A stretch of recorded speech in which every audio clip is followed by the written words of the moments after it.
क्या हुआ था लास्ट क्लास में?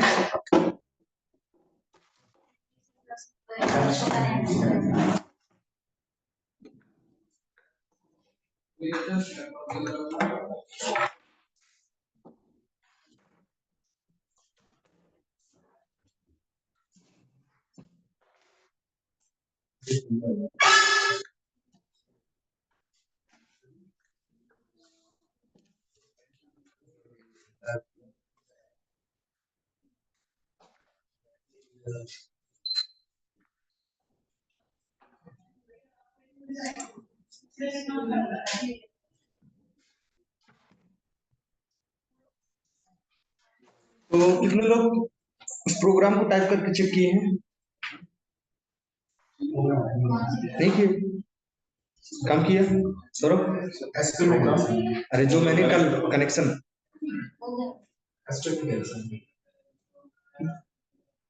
क्यों कहाँ गए हुए?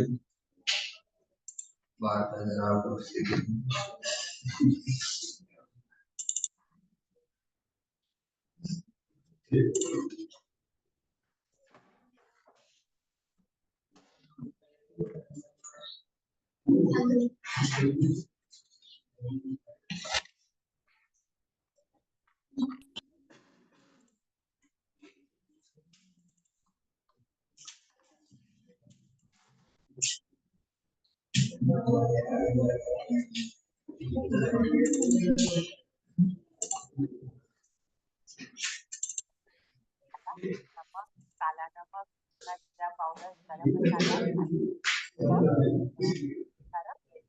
पालक,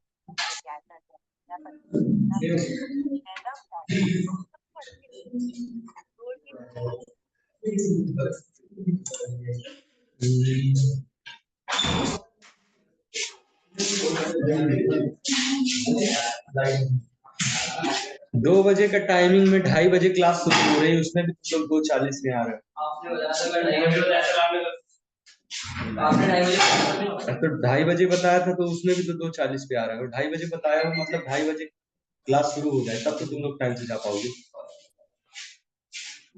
ऑनलाइन वालों भी 2:30 बजे आ ही जाया करो, वरना मैं वेटिंग रूम इनेबल कर दूंगा, फिर कोई इंटर नहीं होगा।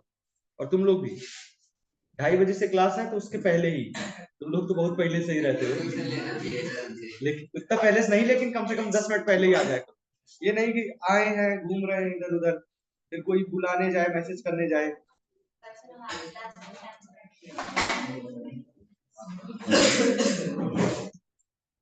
चलो देखो एक बार, कल क्लास में क्या हुआ था? API. API means application programming interface. ये एक लाइब्रेरी की तरह वर्क करता है। मतलब कोई भी एक एप्लीकेशन बनाने के लिए एडिशनल जो हमको टूल्स की जरूरत पड़ती है, जो भी मेथड्स की जरूरत पड़ती है, वो हमको खुद से नहीं लिखना पड़ता, बाय डिफॉल्ट प्रेजेंट होती है, हम उसको यूज कर सकते हैं।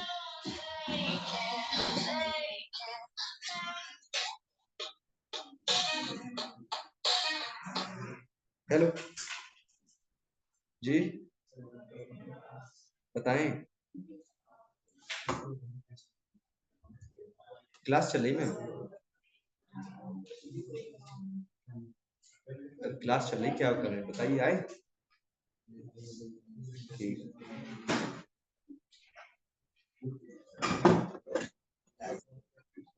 चलो इधर देखो, एपीआई एक लाइब्रेरी की तरह होता है। जो भी हमको एप्लीकेशन बनाने के लिए एडिशनल टूल्स की रिक्वायरमेंट होती है वो एपीआई प्रोवाइड कराता है।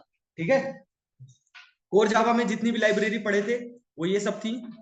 ठीक है, जब जब इनकी जरूरत पड़ती थी तो उस टाइम इसको यूज करते थे। Java dot lang default library होती है। यूटिल का स्कैनर टाइम यूज करते थे। एडवांस जावा में कुछ और लाइब्रेरी पढ़ेंगे, जिसमें से पहली है जावा डॉट एसक्यूएल। जेडीबीसी में कनेक्शन से लेके एसक्यूएल रिलेटेड जितने भी प्रॉब्लम्स हैं उन सब से के लिए एक लाइब्रेरी है जावा डॉट एसक्यूएल। ठीक है, इस जावा डॉट एसक्यूएल को जेडीबीसी एपीआई भी बोला जाता है। ठीक है, इस एपीआई के अंदर एक रूट इंटरफेस है, उसका नाम है कनेक्शन। क्या हो गया आफ्ताब?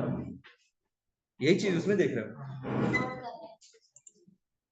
इस जावा डॉट एसक्यूएल के अंदर एक कनेक्शन इंटरफेस है जो कि जेडीबीसी एपीआई का रूट इंटरफेस है। इंटरफेस क्या होता है, अब रोज रोज वही नहीं पूछूंगा, ठीक है। उस इंटरफेस के अंदर 10 मेथड है, ठीक है। Create statement, prepare call statement, इन सब का प्रैक्टिस अभी आगे करते हैं, ठीक है। अब ये कनेक्शन इंटरफेस का ऑब्जेक्ट कैसे रिट्रीव होगा, वो ड्राइवर मैनेजर एक क्लास है, उसके अंदर गेट कनेक्शन एक स्टैटिक मेथड है। उस मेथड को जब भी हम कॉल करेंगे उसके अंदर कुछ वैल्यू प्रोवाइड करेंगे तो वो हमको कनेक्शन का इंप्लीमेंटेशन ऑब्जेक्ट हमको रिटर्न में देगा, ठीक है। उस ऑब्जेक्ट की मदद से हम ये सारी मेथड्स को एक्सेस कर सकते हैं, ठीक है, ठीक है। ये होता है यूआरएल, ओरेकल के लिए यूआरएल। जब ड्राइवर मैनेजर की गेट कनेक्शन मेथड को एक्सेस करते हैं तो फर्स्ट स्ट्रिंग जो होती है उस पे हम यूआरएल देते हैं। यूआरएल डेटाबेस के अकॉर्डिंग चेंज होता रहता है। ओरेकल का ये रहा और माईएसक्यूएल का अलग है। दूसरा जो स्ट्रिंग का पैरामीटर रहता है वो यूजर नेम और थर्ड पासवर्ड, ठीक है।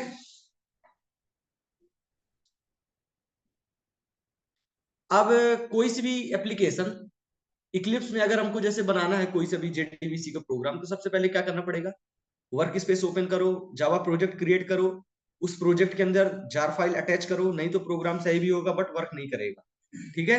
उसके वो जार फाइल को ऐड कैसे करना है, तो build path, configure build path, add external jars और जार को ऐड करना है, ठीक है। Apply and close.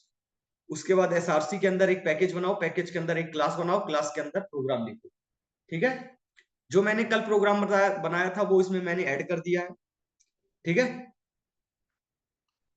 सिर्फ ओरेकल के साथ अगर कनेक्ट करना है और चेक करना कनेक्शन हो रहा है कि नहीं, तो ये ड्राइवर को फाउंड करने की क्लास है, ठीक है। और दूसरा ये कनेक्शन स्टेब्लिश करने का। अगर कनेक्शन आ जाता है तो नॉट, उसकी वैल्यू कुछ वैल्यू रहेगी जिसके कारण एरर नहीं आएगा, नहीं तो एरर आएगा, ठीक है। उसी तरह माईएसक्यूएल के साथ माईएसक्यूएल का यूआरएल अलग है,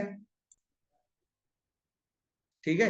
एक चीज और है इसमें, अगर जेडीबीसी कॉलन माई एसक्यूएल वो जो डेटाबेस है वो हमारे ही कंप्यूटर में है, तो हमको ये लोकल होस्ट 3306 लिखने की जरूरत नहीं है। कैसे, ये माई एसक्यूएल है ना, तो ये लोकल होस्ट क्या बताता है कि वो जो डेटाबेस है वो कहाँ अवेलेबल है, सेम मशीन पे, ठीक है। यही हमारा कंप्यूटर क्लाइंट भी है, यही सर्वर भी है, तो लोकल होस्ट लिखने की जरूरत नहीं है। क्या करें,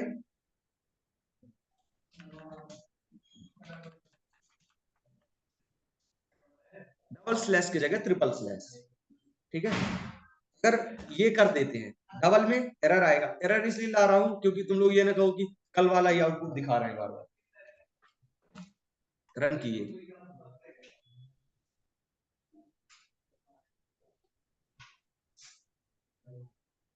एरर, ठीक है।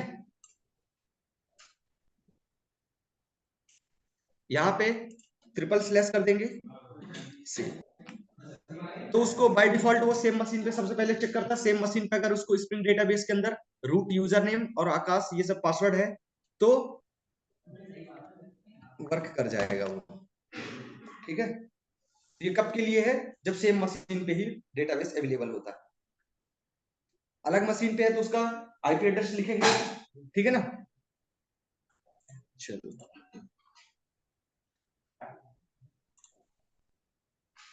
अब आगे आते हैं जेडीबीसी स्टेटमेंट्स।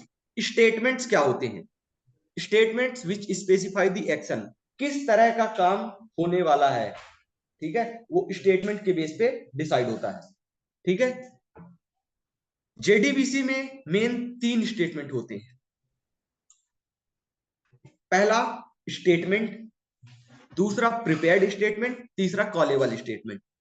स्टेटमेंट अपन यूज करते हैं विदाउट इन पैरामीटर क्वेरीज को हैंडल करने के लिए, नॉर्मल क्वेरीज के लिए स्टेटमेंट, ठीक है। यानी कि स्टैटिक क्वेरीज भी जिसको बोलते हैं, स्टैटिक क्वेरीज को हैंडल करने के लिए स्टेटमेंट इंटरफेस को यूज करते हैं।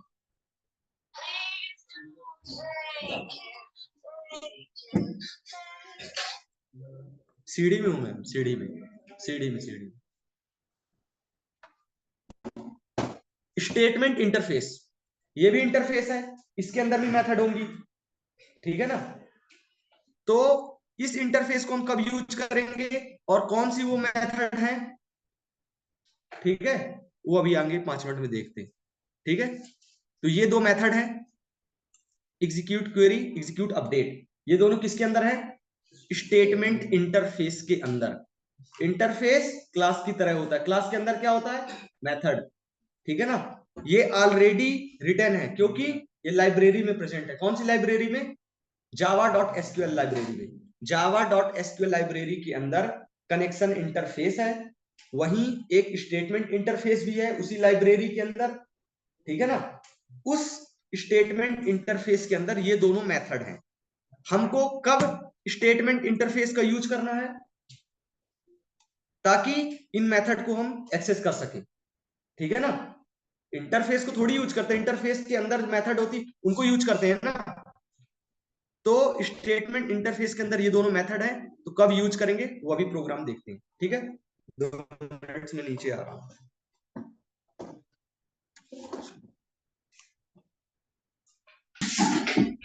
अभी आया क्या मैसेज, अभी आया है।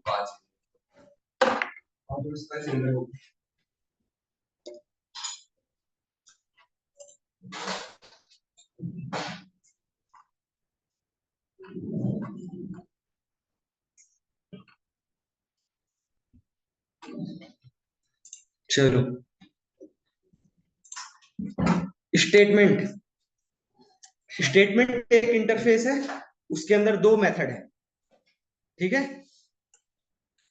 अब ये स्टेटमेंट इंटरफेस का भी एक इंप्लीमेंटेशन ऑब्जेक्ट पाना होगा, तभी तो इसकी मेथड एक्सेस कर पाएंगे, ठीक है। इंटरफेस का डायरेक्ट ऑब्जेक्ट तो क्रिएट किया नहीं जा सकता, ठीक है। इंटरफेस का डायरेक्ट ऑब्जेक्ट तो क्रिएट किया नहीं जा सकता, तो क्या करेंगे, इसकी सब क्लास का ऑब्जेक्ट क्रिएट करेंगे। तो वो कैसे क्रिएट होगा, ये CON क्या है, कनेक्शन। इस कनेक्शन क्लास के अंदर एक क्रिएट स्टेटमेंट एक मेथड है, ये मैंने 10 मेथड थी ना, कहां गई, ये 10 मेथड है, जिसमें से पहली मेथड ये किसके अंदर है, कनेक्शन इंटरफेस के अंदर। ये मेथड रिटर्न करती है स्टेटमेंट इंटरफेस का इंप्लीमेंटेशन ऑब्जेक्ट। तो कनेक्शन क्लास के अंदर, इंटरफेस के अंदर क्रिएट स्टेटमेंट एक मेथड है। इस मेथड को जब भी हम कॉल करेंगे तो क्या होगा, रिटर्न में हमको स्टेटमेंट का ऑब्जेक्ट रेफरेंस मिलेगा, जिसकी मदद से हम ये दोनों मेथड को एक्सेस करेंगे। अब इन दोनों मेथड में है क्या, इनके अंदर ही तो हम क्वेरी लिखेंगे, जो भी एसक्यूएल की क्वेरी रहेगी वो इन दोनों मेथड के अंदर लिखेंगे, ठीक है। ये दोनों मेथड कहां है, स्टेटमेंट इंटरफेस के अंदर। स्टेटमेंट इंटरफेस का ऑब्जेक्ट कैसे मिलता है, कनेक्शन इंटरफेस के अंदर क्रिएट स्टेटमेंट मेथड है, उसको कॉल करने पे स्टेटमेंट का इंटरफेस का ऑब्जेक्ट मिलेगा, उसके अंदर दो मेथड है, ठीक है ना। अब ये दो मेथड को किसको कब यूज करना है, तो पहली मेथड एग्जीक्यूट क्वेरी, ऐसी क्वेरीज जिनमें कुछ रिटर्न में मिलता है, जिसपे डेटा रिटर्न में मिलता है, जैसे कि सिलेक्ट क्वेरीज। जब भी हम सिलेक्ट क्वेरी को लिखते हैं एसक्यूएल में, तो क्या होता है, टेबल का स्ट्रक्चर मिलता है या कि उसकी डेटा मिलता है, हमको मिलता है ना। तो ऐसी क्वेरीज को बोला जाता है स्टेट सिलेक्ट क्वेरीज, ठीक है। तो जिन क्वेरीज से कुछ डेटा मिलेगा उसके लिए एग्जीक्यूट क्वेरी मेथड को एक्सेस करेंगे। जिस क्वेरी से हमको डेटा नहीं मिलेगा, सिर्फ इतना मिलेगा कि हाँ record inserted, record deleted, update, ये सब चीज, यानी कि नॉन सिलेक्ट क्वेरीज, उसके लिए एग्जीक्यूट अपडेट मेथड को एक्सेस करेंगे, ठीक है। समझ में आया, सिलेक्ट क्वेरीज जिसमें से सिलेक्ट से क्या होता है, सिलेक्ट कमांड से टेबल का डेटा मिलता है, ठीक है। सिलेक्ट कमांड से टेबल का डेटा मिलता है, तो सिलेक्ट क्वेरीज को लिखने के लिए एग्जीक्यूट क्वेरी मेथड को यूज करेंगे। ऐसी क्वेरीज और जिसमें से डेटा हमको नहीं मिलेगा, यानी कि नॉन सिलेक्ट क्वेरीज, उसके लिए एग्जीक्यूट मेथड को एक्सेस करेंगे, ठीक है ना। चलो, तो अब एक काम करते हैं, एक टेबल क्रिएट करते हैं। किस नाम से? कस्टमर नाम से एक टेबल बनाते हैं और उसके अंदर चार कॉलम रखते हैं। Customer ID, customer name, customer city, mail ID, phone number, और प्राइमरी की कर देते हैं कस्टमर आईडी को। और फिर जेडीबीसी के प्रोग्राम का यूज करके ही हम उस पर वैल्यू डालेंगे और चेक करेंगे कि जेडीबीसी या जावा के प्रोग्राम से ऐसा हो पा रहा है कि नहीं। ठीक है, ये है अपना टास्क। 1 मिनट बाकी है, तो ये रिटर्न में आ जाए सब, तब ये चीज करते हैं। ठीक है, टेबल तो डायरेक्ट भी क्रिएट कर सकते हैं, बट जावा के प्रोग्राम से टेबल क्रिएट करेंगे और फिर जावा के प्रोग्राम से ही उसमें वैल्यू भी इंसर्ट करेंगे। ठीक है, तो ये है अपना टास्क। ठीक है ना, इसी तरह असाइनमेंट भी तुम लोग को दिया हूं, वो तुम लोग करके लाना। अभी तक में दिक्कत किसी को? स्टेटमेंट इंटरफेस क्या है? स्टेटमेंट इंटरफेस किस टाइप के स्टेटमेंट हम लिखने वाले हैं, वो स्टेटमेंट इंटरफेस के अंदर है। इसके अंदर 2 मेथड है, execute update, execute query. Execute query कब यूज करेंगे? जब हमको ऐसी क्वेरी लिखना होगा जिसमें से कुछ वैल्यू मिले, तब एग्जीक्यूट क्वेरी मेथड को यूज करेंगे। जब हमको कुछ वैल्यू ना मिले, सिर्फ इतना पता चल जाए कि काम हो चुका है, उसके लिए एग्जीक्यूट अपडेट। ठीक है, और कनेक्शन इंटरफेस तो बता ही दिया था, रूट इंटरफेस है। इसके अंदर कहां गया, ये 10 मेथड है। क्रिएट स्टेटमेंट पहली मेथड, ये रिटर्न करती है स्टेटमेंट